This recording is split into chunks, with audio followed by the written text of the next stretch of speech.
Les dijimos que hoy teníamos un día de contenidos fuertes, importantes.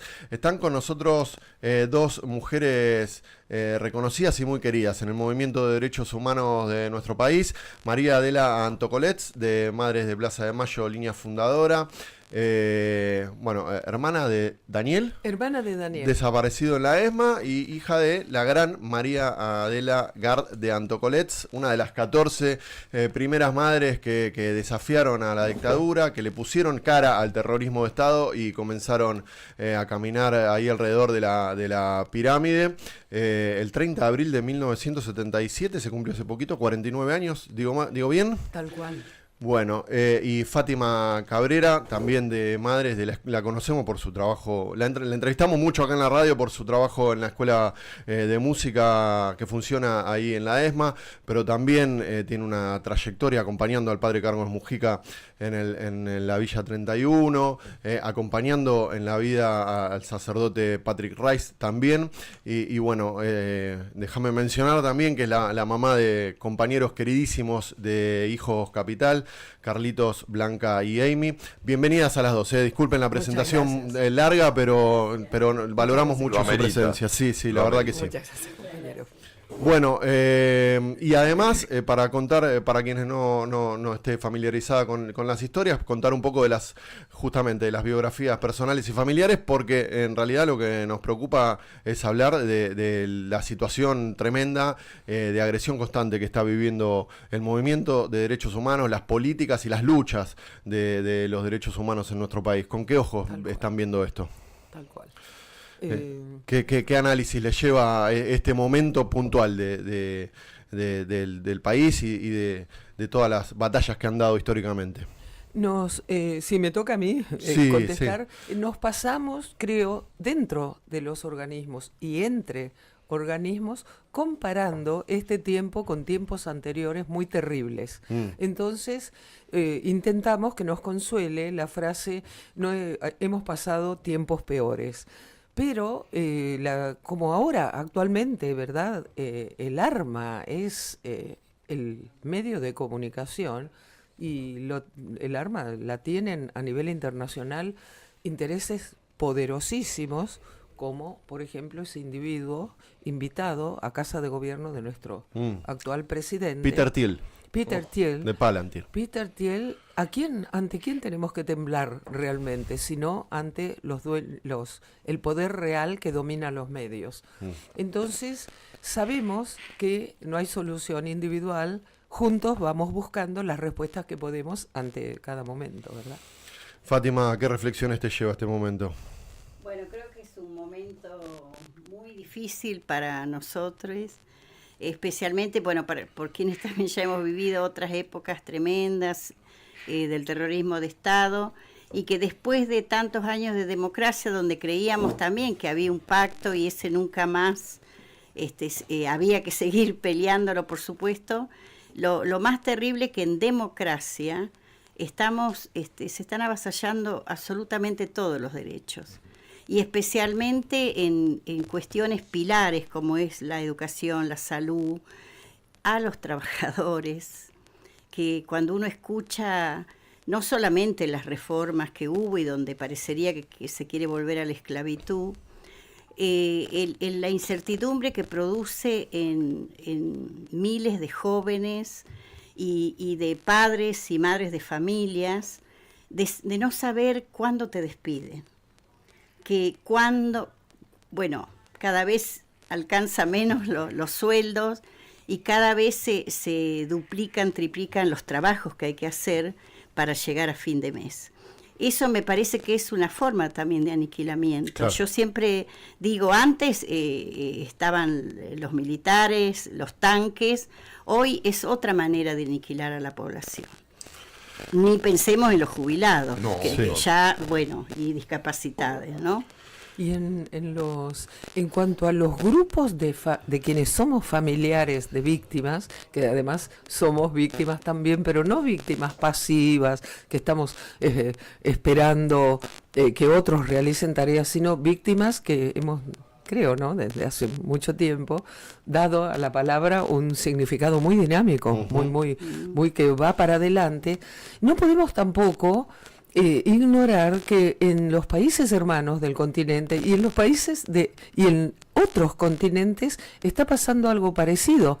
Por ejemplo, en Argelia hay desaparecidos, y ahí hay unas madres y familiares muy bravos que hablaban con los gobiernos y procuraban que la justicia se cumpliera, pero los gobiernos, anteriores gobiernos y posteriores, según ellas cuentan, especialmente una de las madres que vive, que es quien es, digamos, la líder del movimiento de familiares, les decían, ustedes son unas lloronas, están todo el tiempo llorando, tratando de que el público desmereciera lo que ellas estaban reclamando, que es, digamos, violación de derechos no solo de personas, sino de todo el país, en realidad. Perdón, hago un paréntesis, hay algún celular cerca, algún micrófono, está yo lo puse en modo avión. Un ruidito y bueno. Está apagado, está sin sonido el mío. Entonces viene de otro lado el ruido. Quería preguntarles cómo impacta todo, perdóname Jesús, una más, por favor. Cómo impacta todo este ajuste, todo este momento tremendo que estamos viviendo. Fátima hablaba de los despidos, de los vaciamientos y todo esto. En el ente, en el espacio Memoria, Verdad y Justicia que funciona en la ex ESMA, sabemos que hay ajuste, que hay recortes, que el gobierno por supuesto se abrió de todas las responsabilidades que tenía para con los distintos espacios que funcionan ahí adentro, pero a la vez sabemos que los organismos no van a bajar los brazos y no van a dejar de funcionar y de generar vida ahí adentro donde hubo tanta muerte. Así que preguntarles de qué manera se está resignificando este momento ahí adentro del espacio. Aquellos, Fátima va a poder contestar muy bien acerca de varios centros, no solo de la ESMA. Aquellos centros que siguen abiertos, que no son todos, un centro pequeño de la calle Virrey Ceballos directamente fue cerrado. Quienes quienes sobrevivimos en esos centros, procuramos realizar muchas actividades en ellos. ¿Virrey Ceballos está cerrado? Está cerrado. Virrey Ceballos está cerrado y se está intentando desanimar a las y los compañeros de tal modo que cada uno diga ya no sigo aquí, más vale me voy a hacer otra cosa. Se juega al desgaste. Sí, el desgaste está sabiamente pensado, me parece a mí, Fátima. Pensamos lo mismo. El Club Atlético también tenía muchos problemas, ¿no? Sí, la mayoría de los espacios de memoria han quedado con el personal mínimo, yo creo que ni siquiera el imprescindible. El espacio de memoria de la ESMA, ahí también hubo, dentro de lo que fueron todas las políticas de derechos humanos que fueron del gobierno de Kirchner, es allí donde, a diferencia de otros países, donde no hubo esas políticas, nosotros aquí habíamos avanzado un montón. Ya sea en los juicios, en tener los sitios de memoria. Argentina en eso es una referencia, tanto que al punto que siempre desde otros países nos preguntan ¿qué les pasó? Sí, la verdad, porque en cuanto a derechos humanos íbamos adelante. Un retroceso infernal todavía seguimos, o sea, los juicios se continúan. En la ESMA en particular, allí lo que hicieron es prácticamente la mitad del personal. Hoy existen los trabajadores que tienen que ver con el ente, que es un lugar tripartito entre nación, ciudad y los organismos de derechos humanos. Se sostiene el lugar por la intensa actividad que tienen especialmente las casas de organismos. En el caso de Madres Línea Fundadora, funciona la Escuela Popular de Música. Arriba, en el primer piso, hay una muestra de la historia de las madres. Recientemente se inauguró una muestra de la historia de los trabajadores en un convenio con la CGT, y que a su vez eso permitió que se fuera terminando lo que es la obra porque nos llovían los techos, por ejemplo, en la mitad de la casa. Fátima, y te hago una consulta. En este contexto, ¿cómo se trabaja la memoria con los pibes y con las pibas? Creo que es el gran desafío para nosotros. En el caso de la escuela hay un área, además de toda la formación musical, de materias en derechos humanos e historia reciente. Allí los chicos que llegan, que es la mayoría, bueno, que el requisito es tener el secundario, ellos toman el lugar y desde que entran se empieza también con visitas, van tomando conciencia de lo que al inicio ellos entran solo para ser músicos, pero cuando salen vemos un proceso sumamente interesante, porque ellos dicen somos músicos que tenemos una conciencia de los derechos humanos. Por otro lado, la casa está muy visitada y todo el predio, a pesar de que hay menos guías, de todo este desmantelamiento, por escuela. Yo creo que el trabajo que hacen los docentes es impresionante. O sea, y más allá de los obstáculos que tengan, porque por ejemplo en la ciudad no es que nadie le facilita nada, pero sin embargo programas como Jóvenes y Memoria en su momento, las visitas al lugar, y ahora en los 50 años no damos abasto. Yo voy a muchas charlas en los colegios porque me parece fundamental hablar con los jóvenes. Y es impresionante las preguntas que hacen. Sí. Hace poquito estuvieron, la semana del martes pasado, acá del secundario de la UNSAN. Claro, chicos sí. De 13 y 14 años, unas preguntas impresionantes en la profundidad. Yo por eso digo, hay un buen trabajo de los docentes, pero también de ellos en esta búsqueda. Yo creo que en este momento donde toda la agresividad la sienten los jóvenes, y en las escuelas, lo que estuvimos viendo con las amenazas, me parece que, bueno, estas visitas, estas charlas, son fundamentales, porque también es llevarlos a un lugar de reflexión y sin minimizar ni subestimarlos.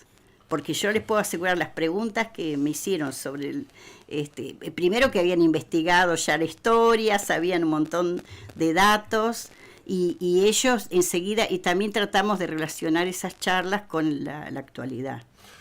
Acá Rafa me dice que mostremos lo que trajeron para mostrar. Ambas, yo lo puse acá porque me quedaba cómodo, pero vamos a ponerlo acá y contanos un poco. Un librito que dice Una vida breve, madura en su compromiso y en sus frutos. Armando Carlos Bustos, ¿qué es esto? Bueno, Carlitos Bustos fue un sacerdote secuestrado el 8 de abril del año 1977, pero que para nosotros, muchos jóvenes de la zona sur de la ciudad, fue un gran referente. Incluso, bueno, en todo sentido, porque él nos guiaba en un montón, pero nos organizaba también como jóvenes. Entonces, también él fue parte, por supuesto, de todo un movimiento que resistió dentro de la iglesia y que denunció, especialmente que denunció. Una guía espiritual y fue compañero y política, ¿no? Claro. Él fue compañero de Patricio Raiz, bueno, mi compañero de vida después, pero fuimos todo un grupo que donde se organizaba la juventud, especialmente en las villas de la zona sur. María, ahí. Yo me siento siempre acompañada, no puedo estar acompañada por mi hermano desaparecido, era un Daniel, era un abogado, experto en Derecho Internacional, muy interesado en Latinoamérica y con escritos que uno se asombra de leerlos hoy. Algunos no están terminados, algunos son propuestas de clases, era docente también.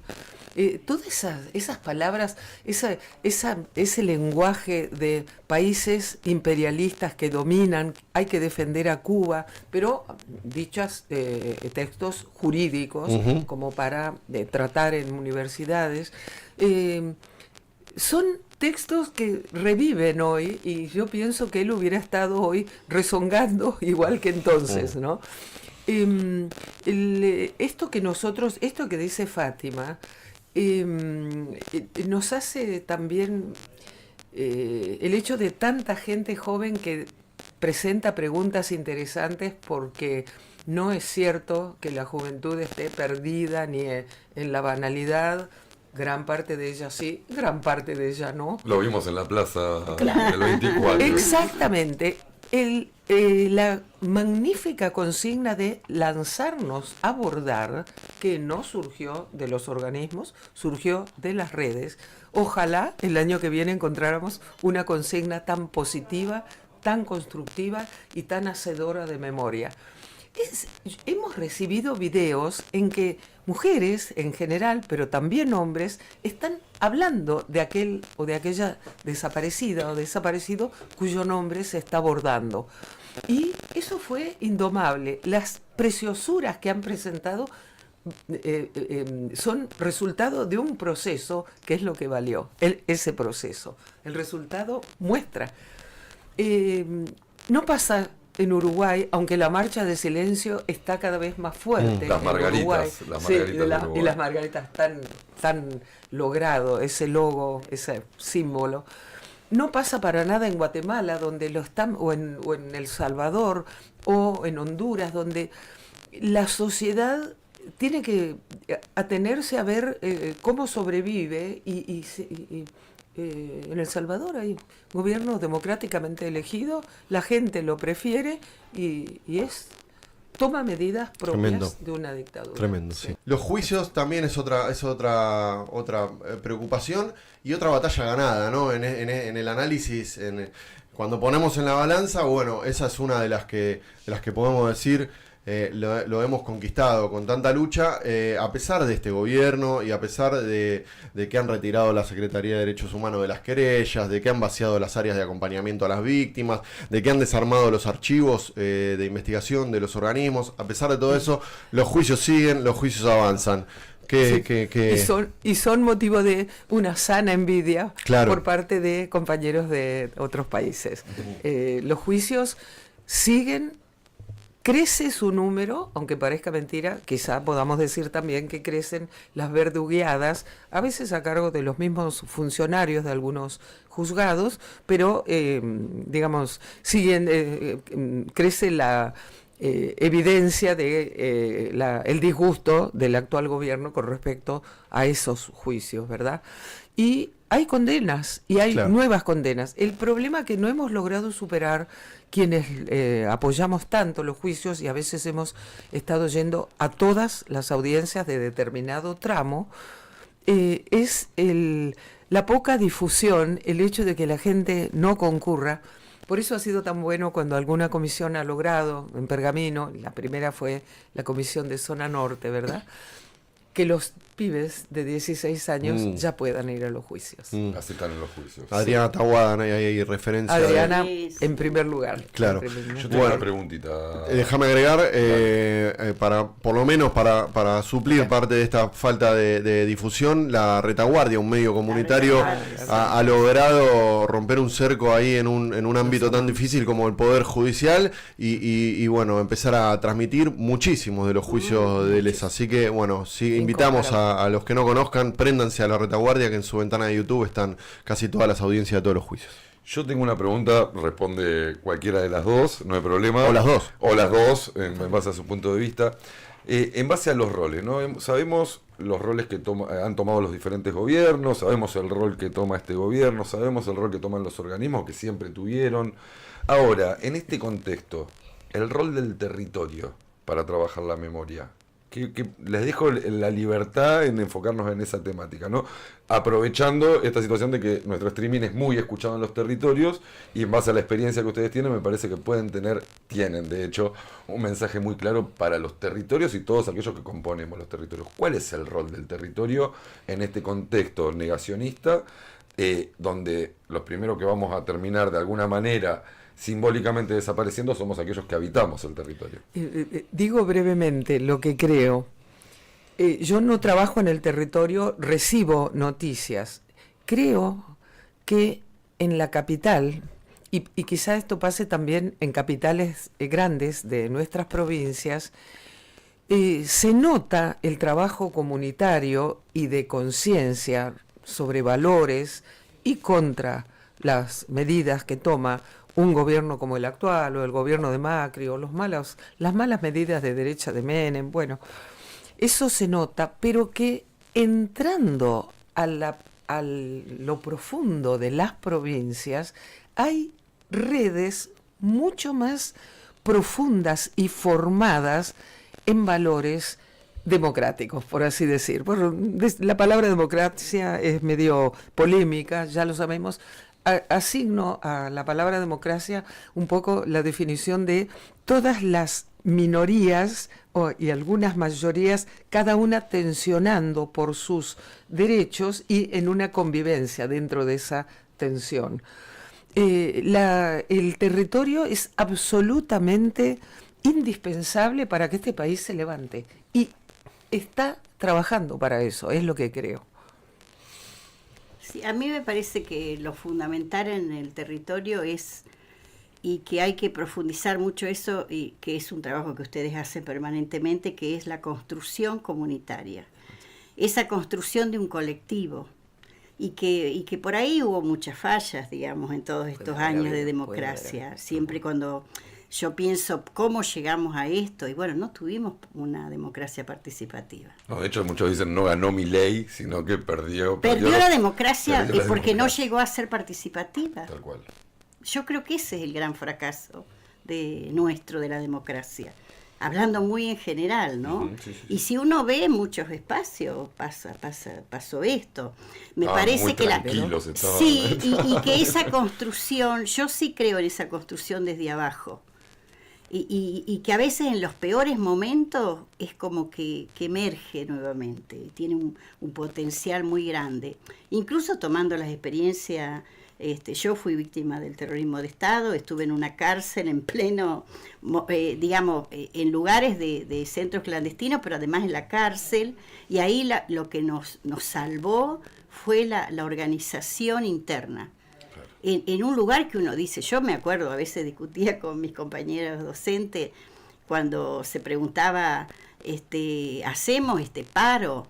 Y yo le decía, estamos en libertad, porque si nosotros hicimos rechazo de comida y protesta dentro de una cárcel en el terrorismo de Estado, caramba, si no lo podemos hacer en libertad.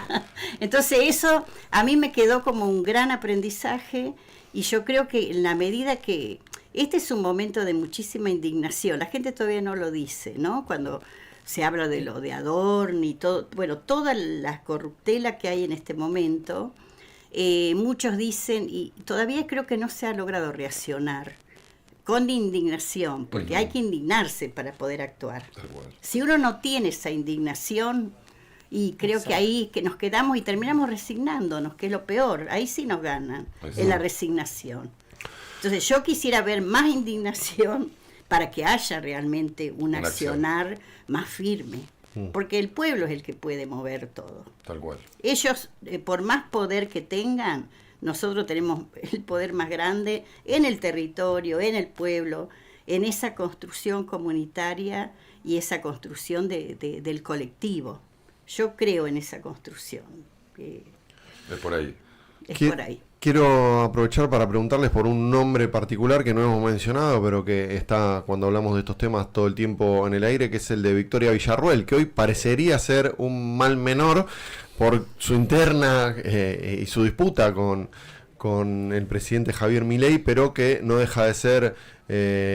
la nombraste y me agarró alergia. Una clara y fiel representante del sector progenocida, una enemiga directa del movimiento de derechos humanos y de todas las luchas populares que tienen que ver con los derechos humanos en nuestro país. ¿Qué representa para ustedes que ella esté ahí y cómo están viendo su jugada? Porque seguramente está en segundo plano por alguna estrategia, pareciera ser, ¿no? Yo le tiemblo personalmente, tiemblo ante la idea de que ella pueda quedar definitivamente a la cabeza de este sufrido país y maravilloso país, pero que está pasando, como dice García Linera, ¿no? El ex vicepresidente boliviano, está en la parte baja del vaivén político. Victoria Villarruel, uno pensaba, yo al menos pensaba que por ahí realmente el poder legislativo se plantaría un poco contra sus manejos. Hemos visto que no han sido expulsados varios diputados que visitan, y no lo han hecho una sola vez, a los genocidas en una abierta, no encubierta, abierta apología del delito que podría conversarse con juristas sobre si su fundamento no es la alta traición a la patria. ¿No? Para mí está como al acecho.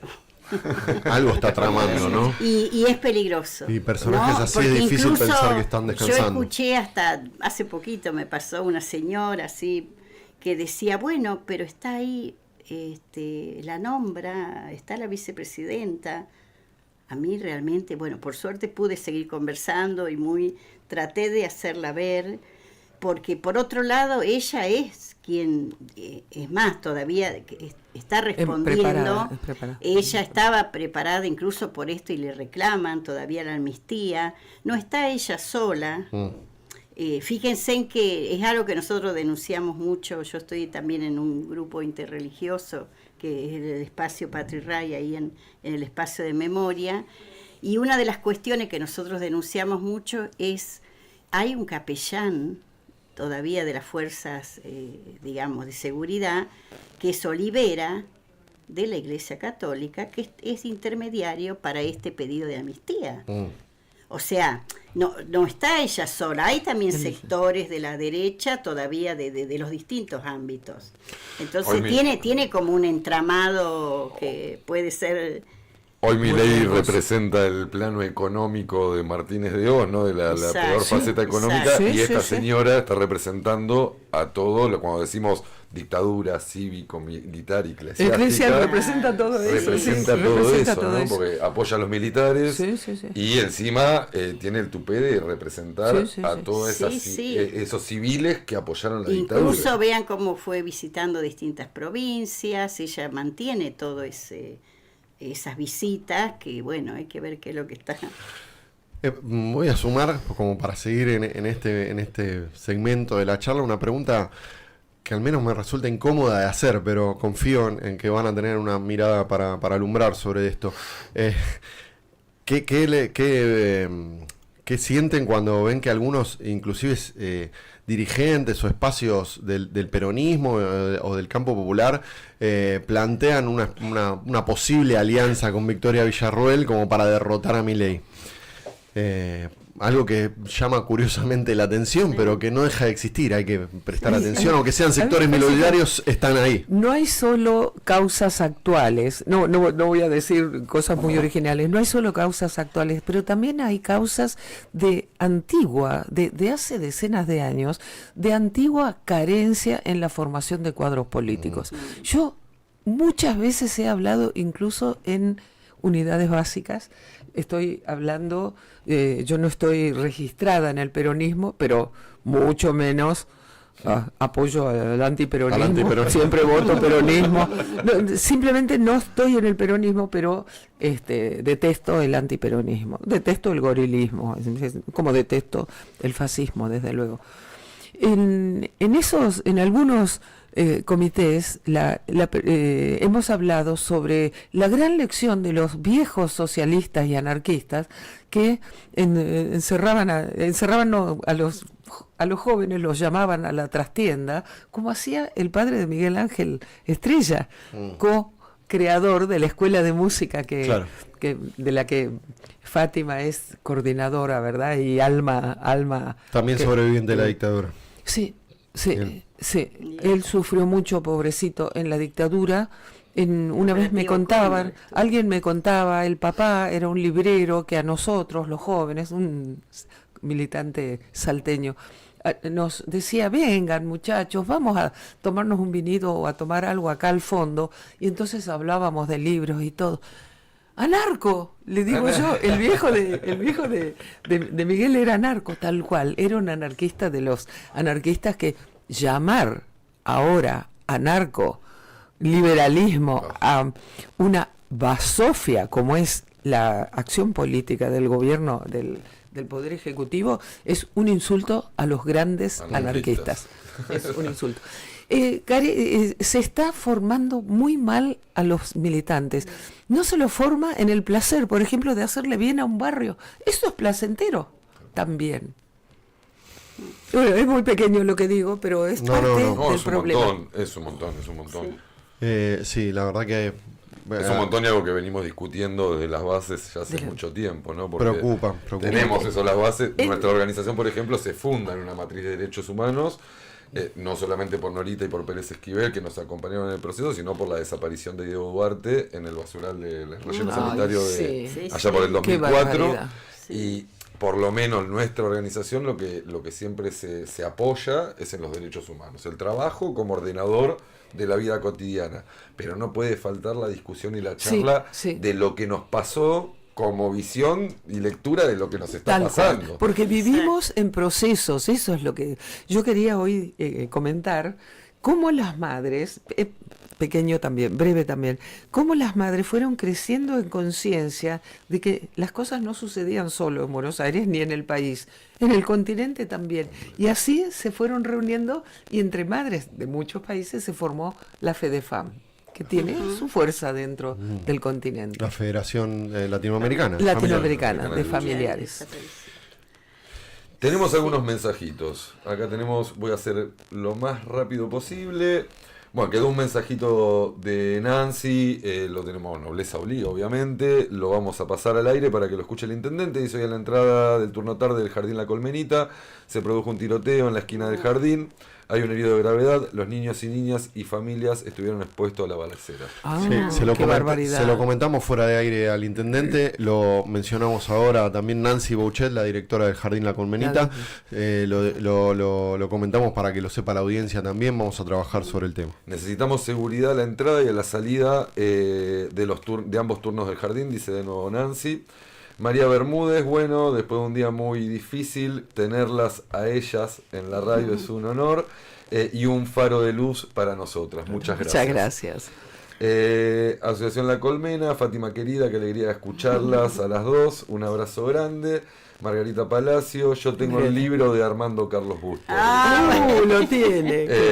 Qué orgullo, compañerazas, contar con sus pensamientos, acciones y verlas.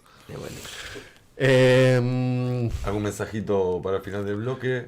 No, yo quería preguntarles, este año vivimos, lo mencionábamos recién, lo comentaba en alguna de las preguntas anteriores, vivimos una plaza histórica, ¿no? 50 años, no iba a ser de otra manera. La verdad que fue una jornada maravillosa, muy emotiva.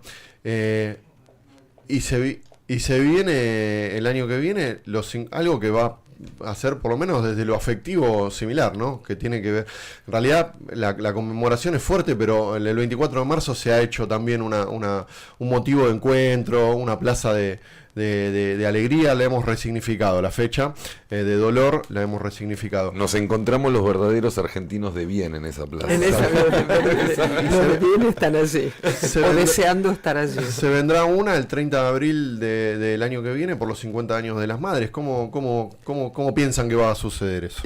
Todavía las formas no se conocen, pero ya se está pensando en prepararlo con tiempo. Probablemente sea porque la conmemoración no existe solo en Buenos Aires, existe en todo el país y en otros países y en otros continentes incluso. Los pañuelos se han bordado en Europa, se han bordado en algún país de Oriente también, es increíble. Entonces, ojalá se pudiera hacer algo que fuera aglutinante de voluntades en todo el país, pero todavía no sabemos qué. Pero ya empezamos a prepararlo. Pero más allá de la forma, ahí me parece me sale decir ansiedad, no, pero por lo menos te veo ansioso, Sí. Leo. Pero todavía estos 50 años continúan, ¿eh? Nosotros somos invitados a un montón de lugares y para seguir dando charlas y entrevistas. Ya les digo, en los colegios y en barrios también se están conmemorando muchos 50 años también de compañeros desaparecidos justamente en el primer año de la dictadura. Eso, y una cosa que a mí me llamó la atención hablando de territorios, es en lugares donde habitualmente no es que había una marcha por la memoria, en barrios, ¿no? Voy a poner como ejemplo Retiro. A mí me tocó ir a un campeonato que es increíble, que desde los niños y jóvenes era por la memoria, y una marcha muy impresionante donde se empieza, que en esto yo digo hay una conexión en los 50 años, me parece muy importante, era por la memoria, pero toda la marcha iba con denuncias de lo que sucedía en la actualidad. Por ejemplo, el accionar de la policía, ahí se cerraron calles, incluso habían tapado un mural de Sí, lo que de le están haciendo a la 31 es... Bueno, de Kirchner, cerraban negocios, sacaron un retrato de Evita, que es muy parecido al que está allá en el Ministerio de Salud, sí, de 9 de julio. Bueno, la gente inmediatamente... además custodiados por la policía, los sacaron usando una cooperativa del barrio. O sea, hay esa perversidad como diciendo lo vamos a sacar. Hay vecinos que intervinieron y el día de la marcha se puso de nuevo, en un día se pintó el mural y se puso nuevamente el retrato de Evita. Y estas denuncias permanentes, o sea... me parece que el conectar la memoria a mí me dio una satisfacción en el sentido de pensar, caramba, la memoria viene pero con los reclamos del presente. Entonces esa combinación creo que se sigue dando en el año. Sí. Podríamos decir que los reclamos del presente son todos aquellos pensamientos y acciones que tenían nuestros compañeros detenidos desaparecidos y no pudieron llevar a cabo. Exacto. Entonces, pero bueno, el mensaje ahí está, ¿no? Para los gobiernos. Pensaron que nos estaban enterrando y acá estamos floreciendo. Exactamente. Y como decían ahí los cristianos de la iglesia Santa Cruz, los desaparecidos, es impresionante el efecto en la militancia, porque se pensó que los desaparecían, pero en realidad los estaban sembrando, claro. Y también el efecto en todas estas dificultades que vemos. A veces olvidamos como causa de muchas dificultades de hoy las consecuencias de la dictadura. Dos generaciones prácticamente desaparecidas que no han podido seguir con discusiones, debates, enojos, reconciliaciones y el trabajo generacional. Creando a mí partidos, etcétera. Me tocó crecer en una familia en particular donde no te metas en política porque es mala palabra. Porque es mala palabra. Y mis viejos tienen 65 pirulos, o sea, no están tan atrás en la historia. Joven, claro. Son jóvenes. 20 años menor que yo. Y tienen asimilado el discurso ese y lo quisieron traspasar a sus hijos, a mi hermano y a mí. Evidentemente no pudieron. No pudieron. Pero porque hubo diferentes gobiernos, diferentes estados que sí pusieron la memoria como eje central y los derechos humanos como eje central. Sí, cada vez se confirmamos más la certeza de que es necesario Estado. El Estado tiene que estar, tiene que fortalecerse, tiene que...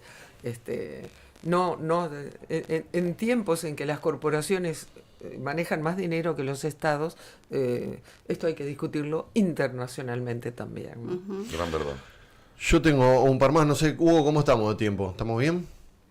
Bien, bueno, entonces quería preguntarle por esta necesaria unidad del campo popular en momentos tan difíciles como este, ¿no? La transversalidad de las protestas, la unidad, por ejemplo, con el movimiento sindical.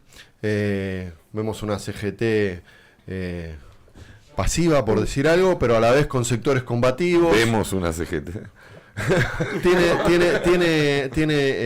Sabemos de una CGT, tiene sectores que están un poco más activos. Bueno, las horas centrales en alerta, sindicatos también en lucha, pero bueno, organizaciones sociales también muy afectadas por el golpe económico. ¿Qué evaluación hacen de la posibilidad de que la protesta y la alianza en la calle y vaya creciendo en unidad? Digo yo lo que creo. A mí me parece que en varios países de América Latina y en el nuestro también, en el nuestro más que en ninguno, por lo que ha sido el movimiento peronista aquí, hay deseos latentes y esos deseos siguen latentes hasta que algo desencadena una gesta, una ida a Ezeiza, salir como lo de la salida de los talleres Bacena y de todos los trabajadores hasta transformar la faz del país, el 2x1, ¿quién podía esperar que las plazas del país se movilizaran por una medida de la Corte tan complicada de entender? Eso está latente. Confiamos, yo por lo menos tengo confianza en que acercándose los tiempos de la urgencia, llegando a fines de este año y entrando en el año próximo, se acuerde alrededor, y todavía necesitamos líderes nosotros, ¿no? La comunidad, el líder es suscitado por la comunidad, evidentemente. Las comunidades suscitan un líder, cada uno piensa en alguien, un líder único que avance con un programa claro. Hay algunos que están diciendo cuál es el programa, otros no. Las manifestaciones van a crecer, se está preparando en lo que yo he escuchado con mucho mayor dimensión que la convocatoria de la CGT, la de las universidades. Ya ha pasado. 12 de mayo. Como la del año pasado. En junio exista otra cosa y tal vez en julio otra más. No está tan fácil, sobre todo viendo tambalear digamos, la credibilidad de un gobierno que ya debería haberse derrumbado solo, ¿verdad? Sí, yo creo que también hoy salieron todas las denuncias de los hospitales universitarios que están en peligro porque ya no pueden continuar. Sí me parece, yo también creo en la unidad, pero no de cualquier manera. Incluso con lo que decíamos de Villarroel. Claro. A ver. Nunca nos fue bien con un gobierno de alianza. No, pero además hay algunas cuestiones que es con todos, pero no con cualquiera, ¿no? No se puede volver atrás. Me parece que también va a haber que ser más firme esta vez. Tal cual. Digo, para poder crecer y justamente pensar en toda la experiencia de lucha que ya tiene nuestro pueblo, que se tiene que prevalecer también la participación. Si no, volvemos siempre a la misma historia. Sí, una democracia representativa donde después encima los que votaste te votan en contra. Y tenemos en este momento una gran crisis de representatividad. Al principio, cuando se pensaba en Milei, yo me acuerdo que decías, gana Milei, pero pensábamos que teníamos un buen Congreso. Claro. Sin embargo, ahí fracasó otra vez. También. Entonces quiere decir que tenemos que poder ser mucho más firme en exigir esa representatividad. Yo creo que tenemos una columna vertebral los argentinos que no podemos discutir, que son los derechos humanos, ¿verdad? En materia de derechos humanos todos los argentinos estamos de acuerdo en no volver a una dictadura. Sigue siendo una columna son vertebral. Grupos minoritarios los que por ahí fomentan. Que siempre existieron. Que siempre existieron, que le representa a la señora vicepresidenta y demás. Pero la gran mayoría yo creo que estamos de acuerdo en esa base de no más genocidio, no más desaparecido, nunca más. En ese aspecto, ¿ustedes tienen esa misma visión? ¿Creen que los argentinos nos podemos unir desde los organismos, desde los derechos humanos, a poder conformar algo de unidad, algo serio, algo que vaya para adelante? No solo desde los organismos, sino desde los organismos con las dos CTA, con la mayor cantidad posible de la enorme cantidad de gremios que hay dentro de la CGT, con los hospitales públicos, con las universidades, con la gente tan militante de los familiares y profesionales de las personas con discapacidad. Todos estos, yo creo que podemos unirnos y tomar la calle. Por algo los jubilados están demostrando que el lugar es la calle. Exacto. El lugar evidentemente es la calle, no hay otro. Entonces, sí, el 12 de mayo va a haber una buena tomada de calle, digamos. Probemos a ver qué pasa y empecemos a volverlo múltiple, añoramos los tiempos en que al entrar a Congreso y desde mucho antes la gente gritaba piquete y cacerola, la lucha es una sola. Ese grito fue el grito para mí más feliz de manifestaciones que yo conozca. Bueno, hasta llegar a algo que en cierto modo sea similar, ¿no? Sí, yo también pondría en valor, además de los derechos humanos, el rol de los trabajadores. Claro. Porque, digamos, en el trabajo uno tiene ordenada la vida. Claro. Y hoy estamos viendo lo que está sucediendo ante... El 90% de las familias endeudadas. No, eso no es posible. Cuando somos el país más sindicalizado, además, y una gran historia de lucha. Pensemos que la mayor parte del porcentaje de detenidos desaparecidos fueron trabajadores. Acá zona norte lo que fue el astillero Tarza y todo. Entonces, lo que fue la costa. Lo que fue esa costa. Sí, por eso es que yo creo que tiene que, digamos, los trabajadores son fundamentales. Antes de despedirlas, quiero pedirles a cada una un recuerdo. Yo sé que la generación del 70 nos ha enseñado que lo importante no son las historias personales, sino las luchas colectivas. Lo mismo las madres y los organismos de derechos humanos. Pero bueno, aprovechándolas, les quiero pedir un recuerdo o por dónde creen que quedó lo importante del legado de Patrick. ¿Patricio? ¿Patrick o Patricio? Es Patrick, pero acá le decíamos Patricio. Ah, bueno. Pero el su querido nombre es Patrick, claro. Ray irlandés, el sacerdote irlandés que desde la fe construyó un perfil tal vez único dentro de la lucha por los derechos humanos. Y a voz de María Adela, que ya hace muchos años que partió, pero sigue siendo un faro que ilumina la historia de la lucha por los derechos humanos por su su pertenencia a ese grupo originario, ¿no? Y después tantas décadas de lucha. Bueno, para mí, especialmente Patricio, no solamente, digamos, fue en su momento un compañero, porque nosotros, si bien estábamos en un sector de la iglesia, pero tanto con Carlitos Busto y muchos compañeros, también militamos juntos, o sea que muchos a veces no saben eso, pero cuando nos secuestran, si pasamos todo eso era porque ya teníamos un compromiso. Después de 8 años se dio lo mejor que nos pudo pasar, que fue habernos encontrado, y bueno, tener una familia, yo tengo 3 hijos, el amor. Yo cuando le cuento a los chicos, que siempre son muy jovencitos, les digo, ahora viene la novela. Y sí, porque bueno, 3 hijos, 2 nietes, y además yo fui a Venezuela, donde era la sede de Fedefan, que él fue uno de los creadores junto con el padre Vives. Y bueno, y todo un grupo de allí también de exiliados, ¿no?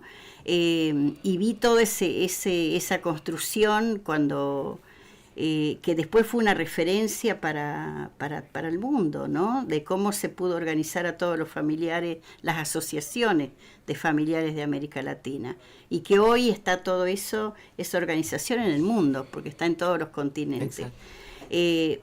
Esa unión, y después nosotros venir acá, ir a vivir a un barrio, que era lo que él quería, porque él fue expulsado, lo pudimos hacer. Vivimos 6 años en un barrio donde trabajamos muchísimo en lo comunitario, yo como educadora. Digamos, hay una serie, pero claro, en el momento donde por ahí ya teníamos la posibilidad de vivir ya más la pareja otra vez, porque ya nuestros hijos estaban creciendo, bueno, él partió en el año 2010, ¿no? 2010, volviendo de una campaña, porque él en ese momento estaba yendo, bueno, a varios países justamente para seguir luchando contra la desaparición forzada de personas. Hasta el último minuto. Hasta el último minuto, sí. María Adela. Sí, yo recuerdo que estaban las madres reunidas cuando, no voy a decir el año, pero la coincidencia es cuando salió elegido Antonio Domingo Bussi, gobernador de Tucumán. Ese fue un momento en que se reunieron los hijos en Plaza de Mayo. 95, ¿no? Que por cierto, 95 habrá sido. Algo por ahí. Por cierto, el único sacerdote que en ese momento se acercó fue el padre Jerónimo Podestá. Esto lo olvidan a veces. Y se nombra a otros curitas. Ese es un visionario que dijo, acá están reunidos hijos y yo voy. Él fue. Las madres volvían de ver eso, de asistir a eso, creo que asistían, o tal vez habrá sido que había ronda, no me acuerdo, eso no me acuerdo. Fuimos al Bar de las Madres, que era en esa época la Embajada del Café, en el 600 de Avenida de Mayo, 600 y pico. Mi madre se sentó y dijo, ya me puedo morir tranquila. Nosotros después los hermanos decíamos, ¿cómo quedamos al costado? Porque podría morir tranquila pensando que los hermanos no, eran los hijos. Es decir, ver a la gente muy joven reunida militando significó para ella la certeza de que podía morirse tranquila. Nosotros vemos que en todo el continente, pero especialmente en el país que uno conoce, en todas las provincias, en todos lados hay personas con derechos reuniéndose, no digo bordando pañuelos, sino formando comunidades para ayudarse entre vecinos. De hecho, aclaro, creo que es el motivo por el cual no hay un motín popular enorme contra las medidas del gobierno. Las organizaciones la gente sociales como resistencia. La gente está siendo contenida a base de actitud solidaria. En el 2001 por mucho menos rompimos todo. Claro, por mucho menos. Muchísimo. Yo creo que la menos. solidaridad... Hoy encontré Entonces, un compañero que me decía, necesitamos abrazarnos, está sí, esto. exactamente. Volver al humano. Abrazo. Yo creo Sí, que sí. nosotros, que no nos han derrotado, que cuando Tati dice y No no nos nos han han vencido. vencido, creo que no nos han vencido, la memoria sigue siendo, no incorresible, pero sigue dominando en la Argentina por lo menos, y en ese sentido sigue siendo pionera la Argentina. Los demás países miran. Puedo decir que creo que hay que empujar, no fluye solo, pero que vamos a salir a flote y podemos morir tranquilas. Muchísimas gracias a las dos. Te pido que muestres de vuelta el cartel con la imagen de Daniel. En él decimos los 30.000 están presentes, y si no son 30.000, que digan ellos cuántos son, que abran los archivos, que lo muestren. Que digan ellos, claro. Qué tanta discusión. Gracias a las dos. Fátima, te quieren agradecer los compañeros. Un gran abrazo también a todos aquí, a todo el equipo, a Margarita, a sus hijas y a toda la comunidad de acá, porque ustedes sí que tienen también una gran construcción comunitaria. Ahí está el hijo también. Así que bueno, transmitirle todo nuestro cariño también. Y además acá vienen nuestros estudiantes a hacer las prácticas de la Escuela Popular de Música. Acá Rafa nos hace llegar un agradecimiento para vos también por la mano que nos diste en la cobertura de la plaza del 24 de marzo, ahí con este streaming ahí parado al lado de... estaba en el streaming, que después me buscaba y yo no me podía acercar. Gracias a las dos, la verdad que nos han hecho pasar un momento de reflexión importante. Por lo que están haciendo, Gracias a María Adelanto Colets, Fátima Cabrera de Madre de Plaza de Mayo, línea fundadora, pasaron por La Voz en el Aire.